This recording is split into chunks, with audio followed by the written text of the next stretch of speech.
Should women who are breastfeeding infants get vaccinated? How about women who are pregnant or planning to get pregnant, or women who are menstruating? Hello and welcome to Science in 5. I'm Vismita Gupta Smith, and we are going to get these answers for you from WHO's Chief Scientist, Dr. Soumya Swaminathan, today. Welcome, Soumya. Hello, Vismita. Soumya, my first question to you is women who are breastfeeding infants, what is the advice for them? Should they get vaccinated?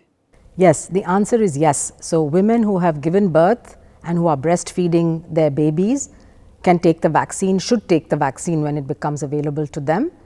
There is no risk at all because all the vaccines that are being used presently, none of them have the live virus in it, and so there's no risk of transmission through the breast milk. In fact, the antibodies that the mother has can go through the breast milk to the baby and may only serve, maybe to protect the baby a little bit, but there's absolutely no harm. It's very safe, and so women who are breastfeeding can definitely take the vaccines that are currently available. Soumya, what about women who are pregnant or are planning to get pregnant? Yeah, that's really important because pregnancy, of course, is a very special situation because we're concerned about the health of the mother, but also about the health of the fetus, the unborn child. And so any drug or vaccine that is administered during pregnancy, we always take special care to make sure that there is no potential safety concern or any adverse event. In the case of COVID, we know that pregnant women are at higher risk of getting severe COVID and also at higher risk of delivering a baby prematurely. So in situations where there is a lot of COVID transmission in the country and the woman is exposed to it, or if she's in a profession like a healthcare worker or a frontline worker where she's at especially high risk of acquiring the infection, the benefits of getting the vaccine definitely outweigh the risks, particularly since the platforms that we used currently for vaccines are the mRNA platform, inactivated viruses, or the viral vectored platforms or subunit proteins. None of them have a live virus that can multiply within the body and that could potentially create a problem.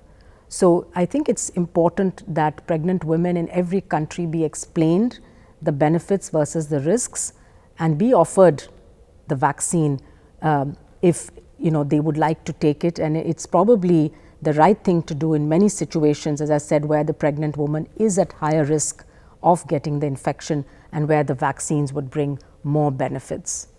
Soumya, should women get vaccinated when they are menstruating? So there is nothing scientifically to really come in the way of a menstruating woman taking the vaccine, apart from the fact that she may feel a bit tired. But if that's the date on which you have a vaccine appointment and you happen to have your periods, there's absolutely no problem in going ahead and getting the vaccine. Soumya, we hear a lot of misinformation about vaccines and fertility and infertility. Could you please explain the science behind this? Yes, it's a common myth, and I should start by saying that there is absolutely no scientific evidence or truth behind this concern that vaccines somehow interfere with fertility, either in men or in women. Because what vaccines do is they stimulate an immune response against that particular protein or antigen of that virus or bacteria. So in this case, the COVID vaccines stimulate both antibody response and a cell-mediated immune response against the spike protein of the SARS-CoV-2 virus.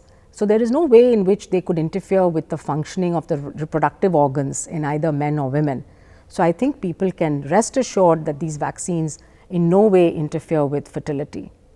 Thank you, Soumya. That was Dr. Soumya Swaminathan in Science in 5 today. Until next time then, stay safe, stay healthy, and stick with science.